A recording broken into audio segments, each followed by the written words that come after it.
అయోధ్యలో బాలకరాముడి ప్రాణప్రతిష్ఠ అంగరంగ వైభవంగా కొనసాగింది. కార్యక్రమానికి హాజరైన ప్రముఖులు ముందుగా స్వామిని దర్శించుకున్నారు. తర్వాత నుంచి సామాన్య భక్తులకు దర్శనానికి అనుమతినిచ్చారు. అప్పట్నుంచి బాలకరాముడిని దర్శించుకునేందుకు భక్తులు పోటెత్తారు. లక్షల సంఖ్యలో భక్తులు దర్శనం కోసం క్యూ కడుతున్నారు.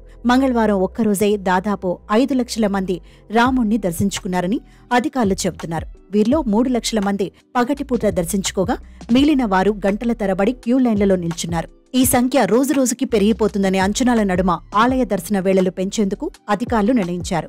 ఇప్పటి వరకు 2 విడతల్లో రాత్రి 7 గంటల వరకు రాముల వారిని దర్శించుకునేందుకు అవకాశం కల్పించారు. రద్దీని దృష్టిలో పెట్టుకుని ఇకపై రాత్రి 10 గంటల వరకు భక్తుల దర్శనానికి అనుమతిస్తూ సమయాన్ని పొడిగించారు.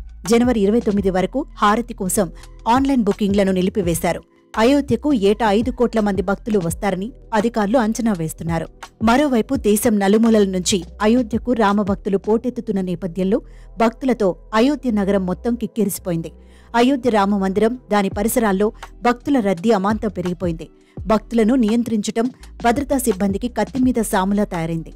అయినప్పటికీ క్యూ లైన్లు కిక్కిరిసిపోయి తోపులాటలు చోటు చేసుకుంటున్నాయి.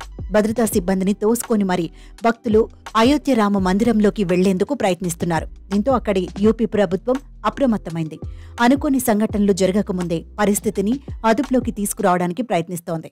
దీనికోసం అయోధ్యలో భక్తుల రద్దీని తగ్గించేందుకు అయోధ్యకు బస్సు సౌకర్యం తాత్కాలికంగా నిలిపివేస్తున్నట్లు ప్రకటించింది.